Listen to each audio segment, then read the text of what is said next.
উপস্থিত, আজকের এই প্রোগ্রাম সম্মানিত প্রধান অতিথি, প্রধান আলোচক।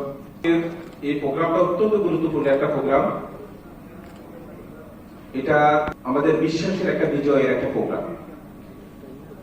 আমরা বিশ্বাস করেছিলাম সেই 12 সালে এত বড় ষড়যন্ত্র হওয়ার পরেও আমরা বিশ্বাস করেছিলাম এই প্রতিষ্ঠান এটা অপরাজয় হিসেবে থাকবে, এটা বন্ধ করার কারো কোনো সেই শক্তি নেই। এই বিশ্বাসটুকু আমাদের ভিতরে ছিল। এটা একটা গভীর ষড়যন্ত্র ছিল। আমরা বাংলাদেশের নির্ভরযোগ্য মিডিয়াগুলা যে প্রপাগান্ডা চালিয়েছিল, কিন্তু আমরা এই প্রতিষ্ঠানের কোন ডিস্ট্রিবিউটর, কোন বিনিয়োগকারী আমরা বিভ্রান্ত হইনি। আমরা আমাদের মেন্টরদের উপর অগাধ বিশ্বাস রেখে আমরা অপেক্ষায় ছিলাম আজকে এই 12-13টা বছর যাবত।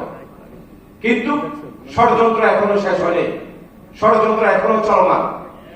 কারণ এখানে শেয়ার হোল্ডারদের এবং কি ডিস্ট্রিবিউটরদের বা সংশ্লিষ্ট ব্যক্তিদের কোন প্রকার অভিযোগ ছাড়া এই প্রতিষ্ঠানের উপর তৎকালীন ফ্যাসিস্ট সরকার যেভাবে নগ্নভাবে হস্তক্ষেপ করে এই প্রতিষ্ঠানটাকে অবরুদ্ধ করে, যেভাবে আমাদেরকে যে কষ্ট দিয়েছে, এটা যে যারা কষ্ট দিয়েছে আজকে সবাই দেশান্তর হয়েছে। এটার সাথে সাংবাদিক, এটার সাথে জাতীয় সরকারের সংশ্লিষ্ট ব্যক্তি সবাই আজকে দেশান্তর হয়েছে। এটা আমার গজব। এটা এই জন্য আমাদের সবার দোয়া এই প্রতিষ্ঠান এখনো টিকে আছে এবং আমাদের মেন্টররা যেভাবে এত বড় ষড়যন্ত্রের পরে 12টা বছর এই কারারুদ্ধ থাকা অবস্থায় চিকিৎসার সঠিক চিকিৎসাও তারা পায়নি, কিন্তু আমাদের দোয়ার বরকতে আজকে তারা যেভাবে সুস্থ হয়ে বেঁচে আছেন এবং কি এই প্রতিষ্ঠানে জেলখানা থেকে বের হওয়ার পরে এই প্রতিষ্ঠানে আবার হাল ধরে আমাদের সবাই দায় দেনা স্বপ্ন বাস্তবায়নের জন্য তারা এখন পর্যন্ত কাজ করে যাচ্ছে। তাদের জন্য একটা জোরদার করতালি আমরা আশা করছি।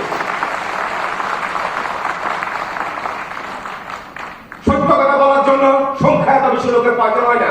লক্ষ লক্ষ লোক থেকে আমরা মুষ্টিমেয় কয়েক হাজার মানুষ আমরা তখন এই তৎকালীন সরকারের ষড়যন্ত্রের বিরুদ্ধে আমরা রাজপথে লড়াই করেছি, সংগ্রাম করেছি।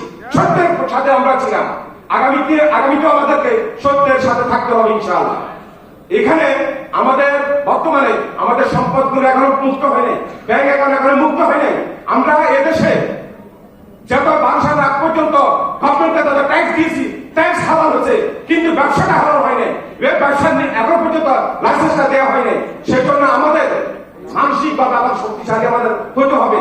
আমাদের ন্যায্য যে অধিকারগুলো, আমরা এদেশের নাগরিক, এদেশের মানুষ, আমরা আমাদের ন্যায্য পাওয়ার জন্য আমাদেরকে আরো স্ট্রংলি আমাদেরকে মোকাবেলা করতে হবে।